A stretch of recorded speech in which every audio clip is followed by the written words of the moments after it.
About 50 years ago, an astronaut returning from the moon experienced things that he couldn't find a scientific explanation for.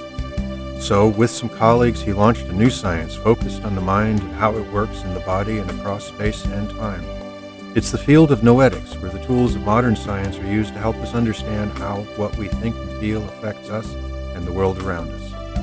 Now, this is Dr. Ruth Miller's Noetic Moments from the studios of KXCR Community Radio in Florence, Oregon.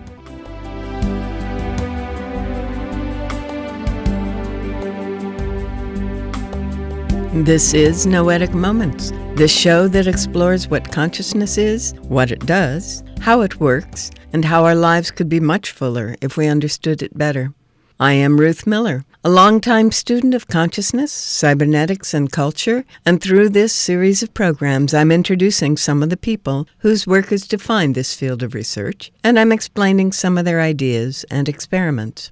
I'll also explore some relevant news items and answer questions that you send to my email address, ruth@noeticmoments.org. And Noetic is spelled Noetic. Through these programs, we've learned that although the medical world defines consciousness as what we're aware of right now, most of what goes on in the mind is not in our conscious awareness at all, but goes on in unconscious processes.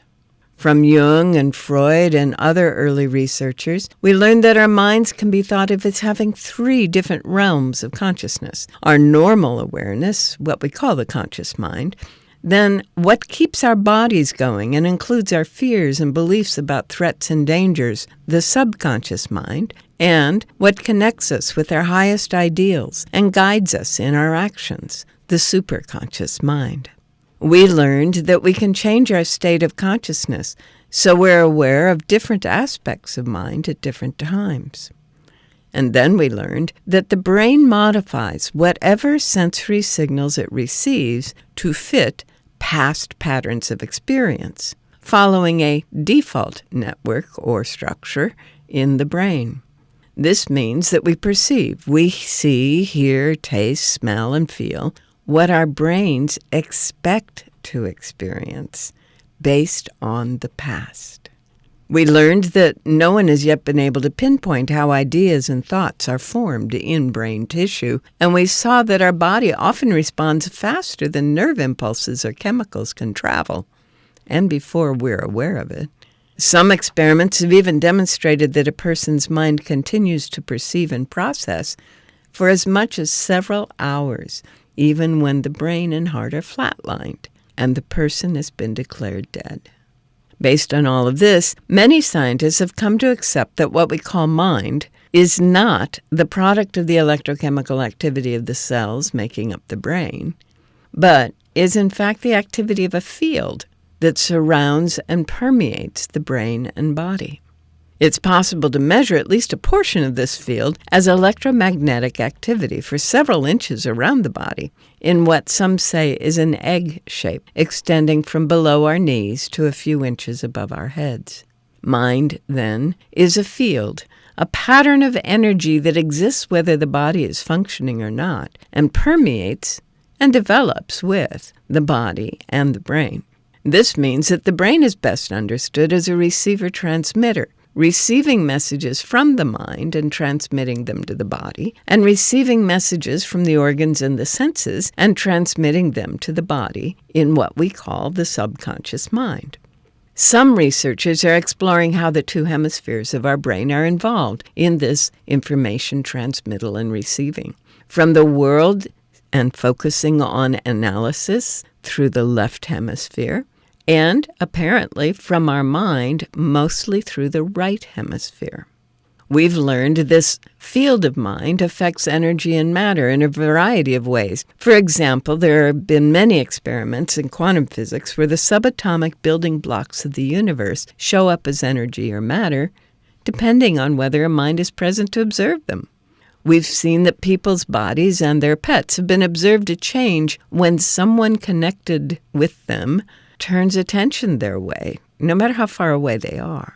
Individuals and the collective human mind are changing the readouts from random number generators in computers on the network of computers run by the Global Consciousness Project. Now, every field is a unique pattern of vibration that's different from other fields, and it's possible for different fields to vibrate along similar patterns, resonating with each other. So minds that resonate affect each other across space and time. As a result, a growing number of scientists are seeing our individual mind as part of a larger field, equating mind ultimately with the quantum or zero-point field out of which all matter and energy arise. And some researchers are using the equations of quantum mechanics, relativity, and computer learning algorithms to describe the role of consciousness in the formation of matter.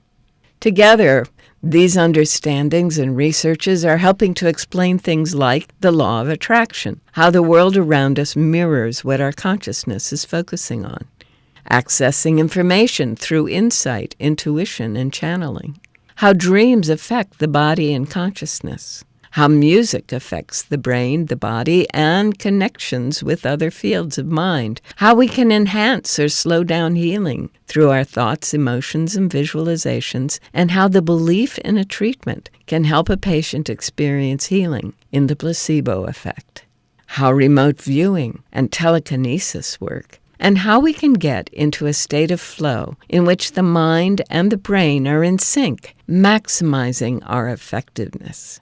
You can catch up on our past shows on our website, www.noeticmoments.org, where you'll find links to the clips, books, and authors that I mention for more and more of the shows every week. This week, I thought we would talk about emotions. There's a marvelous book called How Emotions Are Made, written by a psychologist at Northeastern University in Boston who works with the Massachusetts hospital system and other research institutions. And she has some very interesting ideas about how the brain generates certain emotions, regardless of what's happening in the moment. Her name is Lisa Feldman Barrett, Barrett, and the book is called How Emotions Are Made, The Secret Life of the Brain. The way that your brain makes emotions is the way that your brain makes every mental event that you experience in your life. Your brain's basic job is to regulate the systems of your body. Brains didn't evolve so that we could think and see and hear. They evolved to regulate the systems of your body. Your cardiovascular system, your respiratory system, your immune system, your endocrine system, and so on and so forth, your metabolism, and so on and so forth. And so your brain is always regulating your body from the moment that you're born until the moment that you die. And the sensations that come from that regulation, that is the changes in your heart rate, the changes in your breathing, and so on, those sensations are sent to your brain. And your brain has to make sense of them in context of the other sensations that it's receiving from the world, the sights and sounds and smells and so on that make up your experience of the world. And so an emotion is occurring when your brain makes sense of the sensations in your body in relation to the world in a particular way. So the same ache in your stomach can be a feeling of anxiety if you are in a doctor's office waiting for a test result. It can be hunger if you are at the dinner table waiting to eat. That exact same ache in your stomach can also be a gut feeling that someone is untrustworthy, or if you're a judge or a juror in a courtroom, it might be evidence to you that that the defendant is untrustworthy and should be found guilty. That ache in your stomach is the same in each case. It's just that your brain is making sense of what it means and predicting what you should do next differently depending on the context that you're in. So not only does the brain modify what it is receiving in the way of perceptual inputs. It modifies and describes and defines what it is interpreting the body responses as based on how it is interpreting the perceptions of what's going on in the world around it. So the brain is sending signals to various parts of the body and is sending emotional signals to the awareness part of our mind, the mind that is aware, based on what it is, frankly, manufacturing. It is constantly creating our current experience based on the past, modifying what is coming in to fit what it expects based on the past, modifying how it is responding to what is happening in the body based on what it expects from past experience, and modifying what the interpretation of that could, would, should be to the, quote, thinking part of the brain in the frontal cortexes, and therefore causing us to think that something is the case or to believe that something is the case, again, based on the past. So as we think about this receiver-transmitter we call the brain, we also need to understand that, as she says, its job is to regulate the body, to keep the body safe and functioning in whatever environment it's in, and it uses the past to do so. But it also works ahead into the future.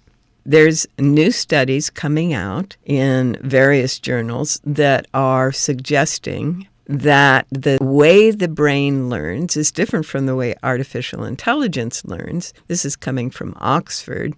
And it says the essence of learning is to pinpoint which components in the information processing pipeline are out of line. In artificial intelligence, the model goes backward to change an error or to adjust as needed. However, the study says, the biological brain is superior to current machine learning systems.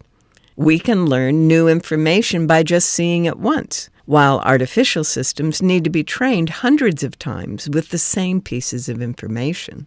Furthermore, the study says we can learn new information while maintaining the knowledge we already have. While learning new information in artificial neural networks often interferes with their existing knowledge and degrades existing knowledge rapidly. So if you're getting all excited about ChatGPT or any number of those other things out there, be aware it is a language learning machine that doesn't learn very efficiently. The study goes on, in artificial neural networks, a learning language model, an external algorithm tries to modify connections in order to reduce error. Okay, but the human brain first settles the activity of neurons into an optimal balanced configuration before adjusting synaptic connections. The researchers are suggesting that this is a huge part of why the human brain learns. Their tests had to do with bears fishing for salmon. They said the bear can see the river, and it has learned that if it can also hear the river and smell the salmon, it's likely to catch one. If one day the bear arrives at the river with a damaged ear, it can't hear it, it's not affected because the lack of sound does not interfere with the knowledge that the smell of the salmon is there.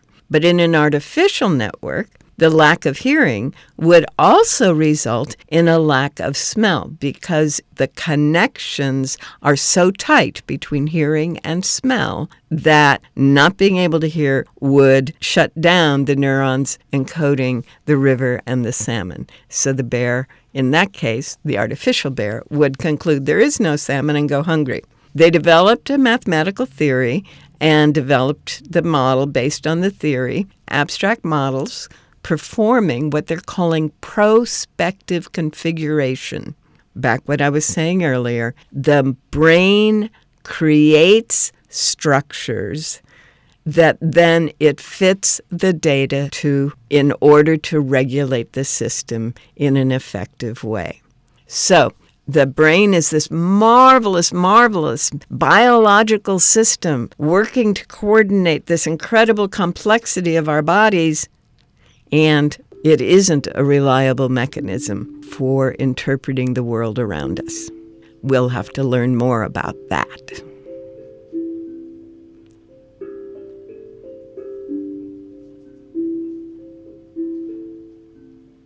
Well, if you've just tuned in, you are listening to Noetic Moments, a radio show exploring what consciousness is, how it works, and how our lives could be greatly enhanced if we understood it more fully. I'm Ruth Miller, your host, and that sound tells me it's time to look at a book or answer any questions you email to me at noeticmoments.org, and maybe take a look at what's going on in the news that can help us understand the role that our state of consciousness plays in our experience. Well, to continue our exploration of emotions and the brain, we're going to look at an article in the journal Neuroscience, which is on the website neurosciencenews.com. And it says a new study explores how the human brain constructs emotions, regardless of sensory input. This is fascinating. So this is a bunch of Italians, and they're looking at emotions, and they came up with this study where they took people who were normal sensory development, and then they took people who were blind or people who were deaf, and they put them in MRIs, and they had the people watch the movie 101 Dalmatians, adjusted appropriately for if they couldn't see or hear. What they discovered was that our emotions do not depend on our sensory input. So emotion and perception are deeply intertwined, yet the exact mechanisms by which the brain represents emotional instances remain elusive. Our research addresses this fundamental question. The viewers of the movie in the scanner were asked to express and rate their emotions while watching the movie, and they had a bunch of people outside as well. Some people in the scanner. Can you imagine being in a functional MRI watching a movie? That doesn't sound happy to me, but they were able to do that. Our results show that emotions categories are represented in the brain regardless of sensory experiences and modalities. In particular, they say, there is a distributed network encompassing the sensory, the prefrontal, and the temporal areas of the brain, which collectively encode emotional instances. And they talk about this particular area. It's in the very front, near the middle. It's called the ventromedial prefrontal cortex. And they said that emerged as a key locus for storing an abstract representation which does not depend on prior sensory experience or modality. The existence of this abstract coding of emotions in the brain signifies that even though we're tempted to believe that our emotions depend directly on what happens in the surrounding world, our brain is wired to generate emotional meaning regardless of whether we're able to see or hear. Isn't that fascinating? If we think of the brain, again, as a receiver-transmitter, what they are saying is there is this one area of the brain that integrates all the emotional input, all of the kinds of sensory input that might generate emotions, but it already exists. The emotion already exists in that section of the brain. So if we think of it as receiving information from the senses and transmitting to the body, it's going to set the whole thing off, this whole complex of emotions, as soon as any aspect of it is brought into sensory input. And it doesn't require sight, it doesn't require hearing, it just is this pre-existing emotional structure. When we are looking at the possibility of allowing our default structure to not be our norm, this is part of what we're doing. We're literally rewiring this particular part of the brain to not have this particular, whatever our historical emotional response has been to sensory input or information input, which may come through the senses or through direct access, through intuition, insight, and inspiration. So we're getting closer. The brain researchers, still thinking that they're finding the material source of this activity, are finding more and more specific ways that the brain is receiving, transmitting, going into default structures that now can be modified as we allow.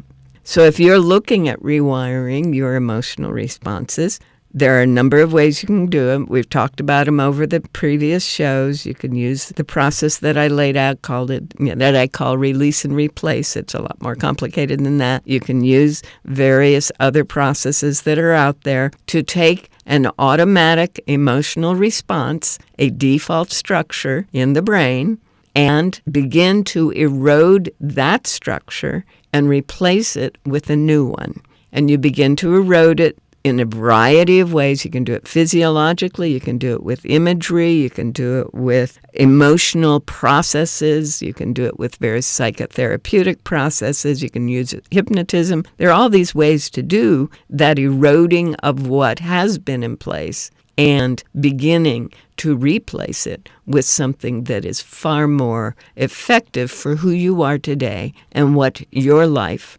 wants to be as it is unfolding in the future.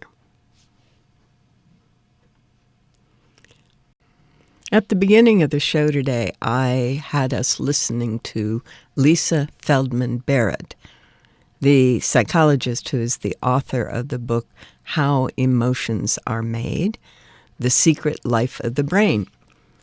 This came out back in 2017, and she's done TED Talks and congressional hearings and all those good things ever since. She points out that the science of emotion is in the midst of a revolution, she says, on par with the discovery of relativity in physics and natural selection in biology. So she's been helping people understand this. Her theory of emotion is driving a deeper understanding of the mind and brain and sheds new light on what it means to be human. Her research overturns the widely held belief that emotions live in distinct parts of the brain and are universally expressed and recognized. Instead, she shows that emotion is constructed in the moment, and that's what we were looking at and listening to in her interview a few moments ago. There's all kinds of wonderful things about this book out there, and you might want to follow it up. I thought we could. All right, well, it's available in all the usual forms in all the usual places. As I said, it was published a while back. And there's all kinds of people who are saying it's a really wonderful book, and we all need to study it. And the content, the search for emotions' fingerprints. Emotions are constructed. The myth of universal emotions.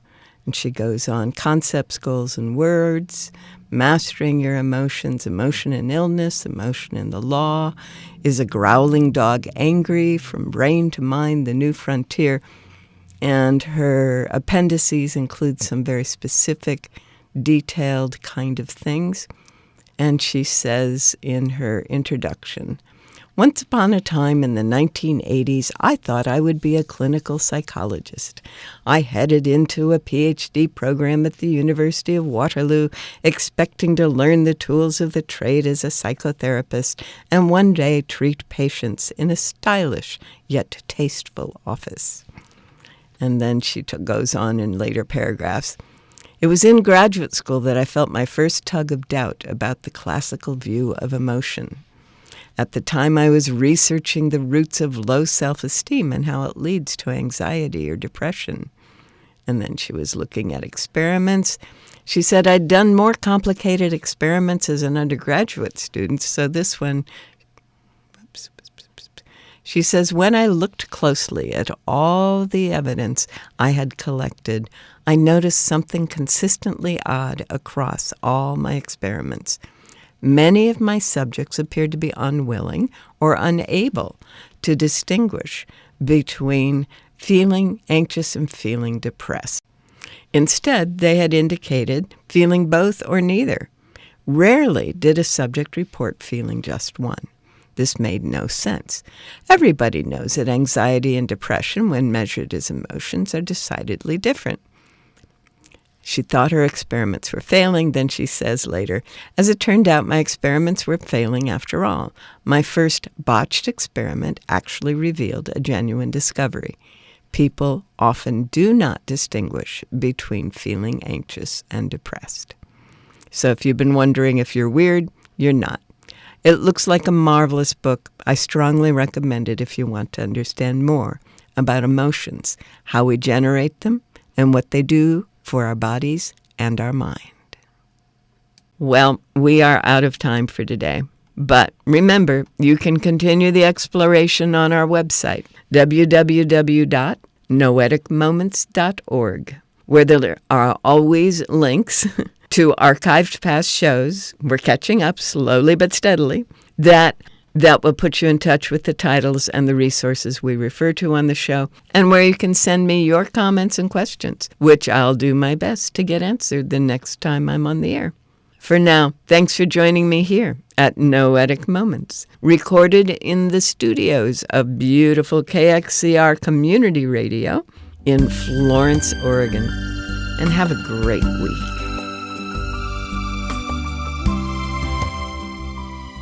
You've been listening to Dr. Ruth Miller's Noetic Moments. This program is produced in the studios of KXCR Community Radio in beautiful Florence, Oregon, supported by you, our listeners. Our theme music is Tumbling Planets, composed and performed by Jeff Lovejoy. To hear this program again or learn more about Noetic Sciences, search our website, www.noeticmoments.org.